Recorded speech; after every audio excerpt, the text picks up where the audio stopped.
It Mhm. can be any goal. It can start really small, and Yeah. it's just about progress and not perfection. Like, it's Yeah. about moving forward and knowing.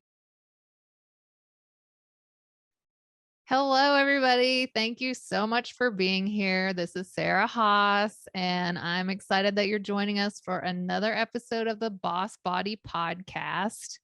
And I'm really excited because today I am welcoming our very first guest on the show. So I want to thank Kelly Montross, who is the owner of Montross Athletics, for being here with me.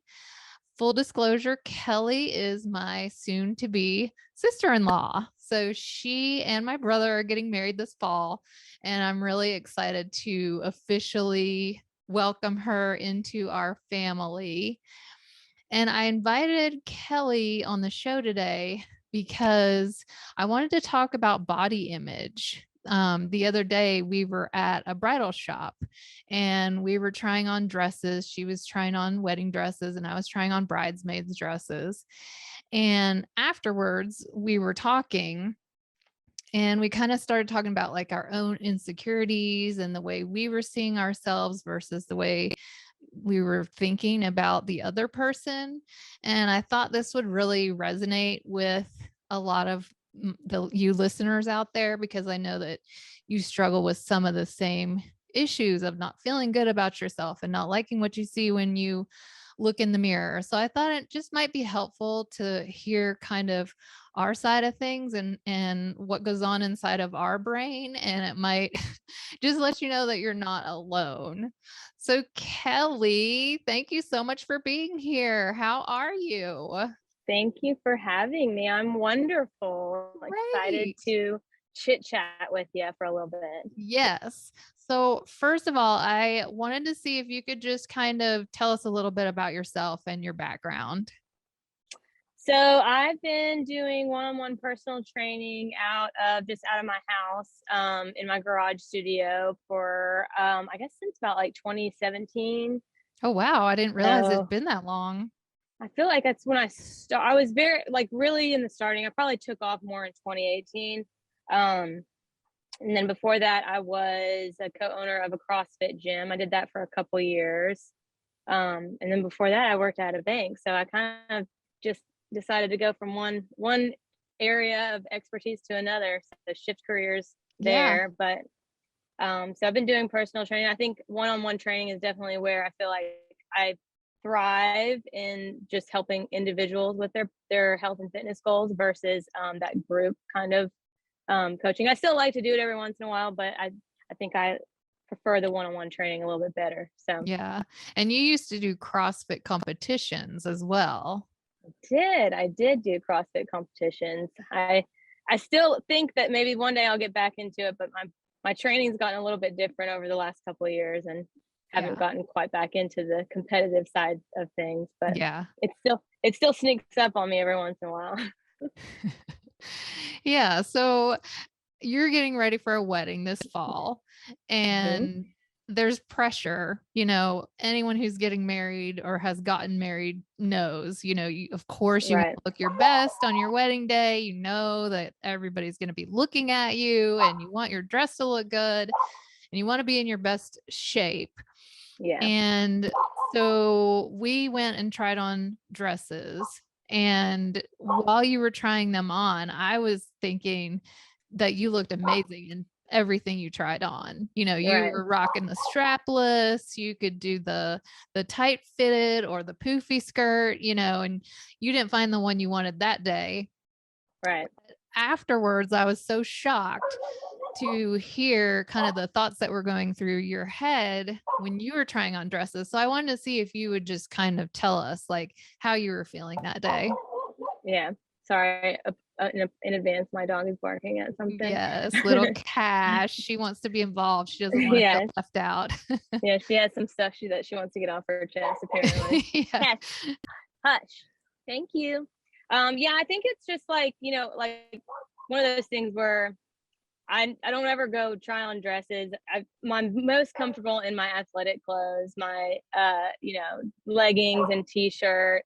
Um outfits. And so whenever I like go try stuff on, it's usually by myself. And so then you're trying on something where you know that it's going to be the one thing that everybody's going to see you wear, and everybody's kind of watching you, and just being somebody who's not doesn't really pay attention to that much. Like I don't pay attention to fashion or whatever.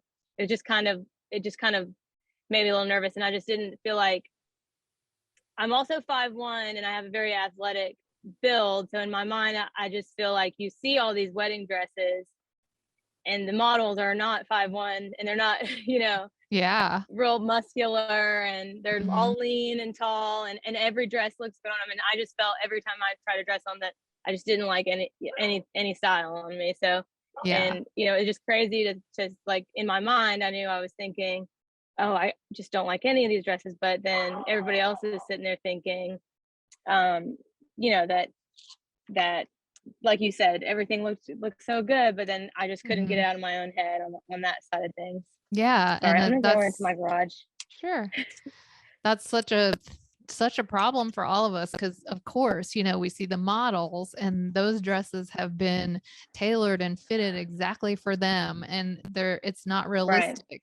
It's not a representation of real people. And thankfully, I feel like that trend is changing a little bit because like when you see Mhm. ads on TV, they're using, women of all different shapes and sizes. So I hope that's improving. But what's not improving is what's in our own heads and how we're Right. comparing ourselves to all these people. And Yeah. like you said, you're strong and you're athletic. And I mean, that's an awesome place to be. Like so many Right. people wish that they were in your shoes. I always call Kelly tiny but mighty because Yeah. you're so small, but I always say if I was on her bad side, I would not want to meet her down in in a dark alley.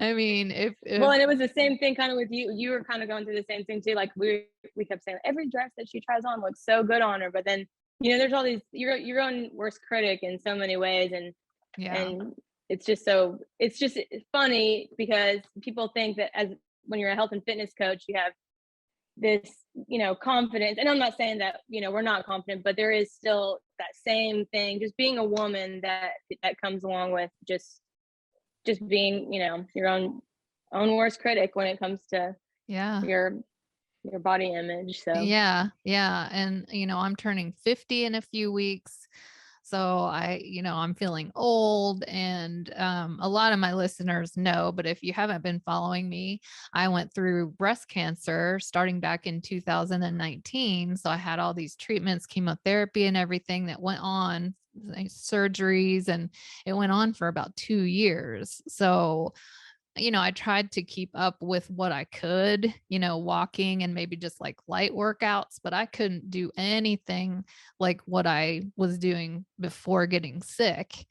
And it's frustrating, and I look at mhm, myself and now I see everything that's the muscle tone that I've lost and how everything's getting mushy and feeling thicker around the middle. And right. I was sharing with you that I've been working out again. I'm thankfully completely cancer free, feeling great, energy's back.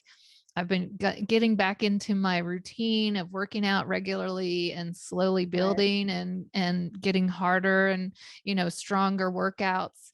And I feel like I'm not seeing the results. I don't feel like it's happening fast enough. I don't feel like Mhm. the weight I want to be. I don't feel like I have the tone that I want. And you said something that was extremely helpful for me. And you asked me if there were some goals I could focus on besides my weight and besides my size. And so I wanted to see if you could just share some of that because I thought that was just so, so helpful. Yeah, performance goals are a big thing for me, that I kind of like. It helps me take the obsession off of the scale and off of, like the diet. Not saying that stuff isn't important, that, you still want to track your nutrition and you still want to be active regularly, but it kind of it helps you like, okay, you're going to go to the gym. Let's say I want to get a push up. I want to get a body weight push up to the ground by, you know, April 15th or like this year within the next 6 months or something. So then you can kind of create shorter term goals that, okay, like this week I need to be doing 3 sets of 5 push-ups. Next week I need to be doing 3 sets of 8 push-ups or something. So that way you're kind of still getting the work done. You're still going to go to the gym to do that, but it's kind of like taking the focus off of like you're tracking your progress on how much stronger you're getting or how many reps you're getting, and you can look back on it and say like, oh well, then when I first started this, I could only do 6 push-ups, and now 2 weeks in, I'm doing 10 push-ups. So and it's kind of like it gets your positivity going and gets you motivated to be doing those things. And in the meantime, all that other stuff, you're building muscle, you're burning fat, all that stuff is happening. It's just not an obsessive thing that you think about, like, well, I didn't burn, my watch didn't tell me I burnt like this many calories today, so I obviously didn't do good today. So that's just one of those things that I think helps me when I'm starting to feel like, well, I have to lose 10 pounds in this amount of time. Because like you were saying, how when you start, where you look back on how you were versus where you are now, and it's kind of like your body changes so much. And when you're like, I don't ever usually go off personal records from like 2 years ago with my clients, so if I say, what's your max squat, if they give me a max from 2 years ago, I'm like, well, that doesn't mean anything to me, because Yeah. we're starting, if you haven't done that in 2 years, the chances are you can't do that right now. Yeah. So if that's still a goal, then we can kind of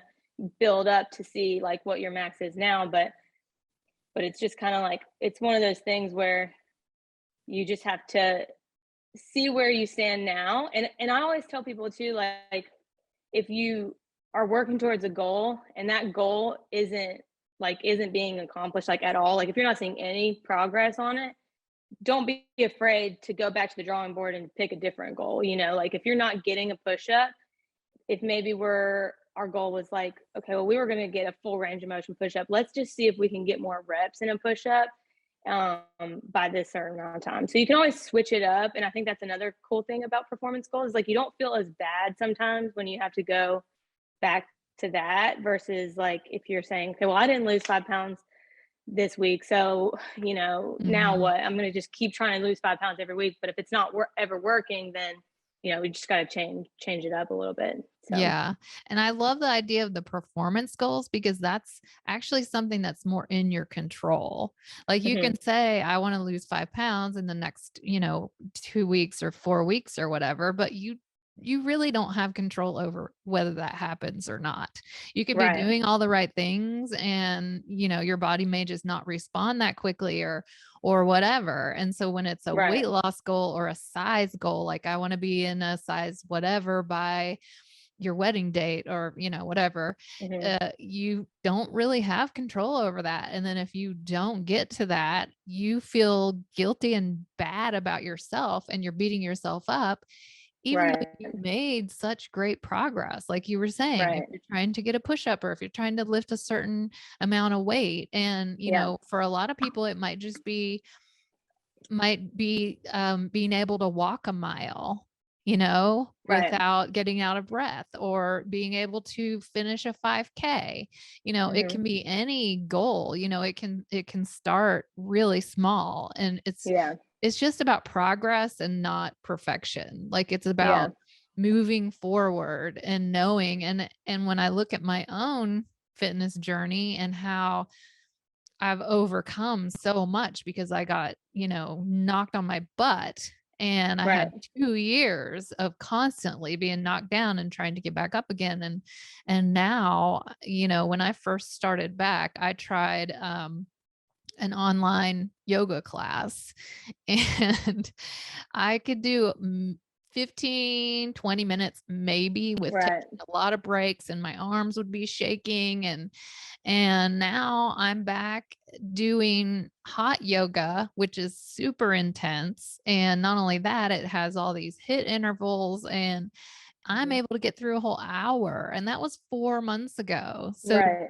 like, I loved how you said that because it really got me thinking, oh my gosh, I have made really great progress. And Yeah. just that helps you focus on the positive instead of Mhm. always feeling like we're not good enough, we're not doing enough. Because not enoughness is such a problem for Right. us women, especially, and Yeah. comparing ourselves to, the fitness models and the movie stars and whatever.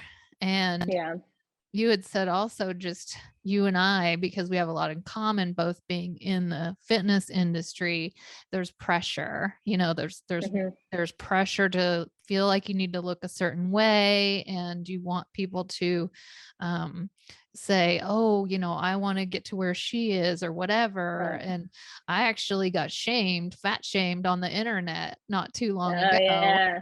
Internet Um, trolls. yeah, yeah. I had just posted a random picture of our trip to Greece, and it was just a candid shot. And Yeah, I which had, was like a good shot too. I don't even know where this person came from. That was yeah, yeah. And I had it's said something about, being a weight loss coach. And I got a hater who said, if I was a weight loss coach, I should have a slimmer waistline and I look like I need to lose a few pounds. which I don't Well, even know what she was looking at. But it still gets to you when oh, what you're yeah, and then that was such an insecurity, so that hit me really hard, and that was, Mhm. something that I had to struggle with in my own mind, and to Right. realize, like, she hasn't walked in my shoes, she has no idea what I've gone Yeah. through, I don't know who she Yeah. is, I don't know what she's thinking, but, Right. I don't know many 50-year-olds that have 2 kids who went through 2 years of cancer treatments who have a washboard stomach. Exactly. Yeah, And exactly. and most people aren't looking for that. Mm-mm. We realistically, we know we're not going to be a bikini model. We want to feel confident though. We want to Right. feel good in our clothes and we want to feel Yeah. strong and we want to be healthy. And so Yeah. I love what you said about the progress and focusing more on that. And I want to thank you for just being open and honest and kind Yeah. of sharing your own insecurities, because I feel like just talking candidly about this kind of thing can help a lot of people who are feeling Yeah. that way. So, One thing too, I would say that kind of helps with that is if people aren't keeping like a fitness journal. So something like that is really helpful, even if it's just like a notebook, so you mhm, can track your reps and your, like I do it for my clients, but some people have like their own, and it's a good way to kind of look back on that too and see like, okay, when I started this in January, I was doing this, and now look at this now, and so that's I a think that's great another point. good way to Yeah. track it. Yeah. So you see it Um, in black and white. Because you don't get caught up in your own head, because we always look at things in a more negative light. And once you can see it right in front of you, the yeah. evidence is right there. So you can't deny it. Right. And All picking right. something that you like too. Like if you don't like going on runs, then you wouldn't want your goal to be I want to be able to run a mile, because then you're not going to Right. enjoy the training progress. So That's a good enjoy tip. what you do. Yes. Love what you do, 'cause then you'll work harder at it and you'll see Exactly. progress. All right, Consistency. Kelly, thank you so much. Thank It was great to you. see you and it was great to have you on. Thanks everybody for Anytime. listening, and I will Bye. see you next time.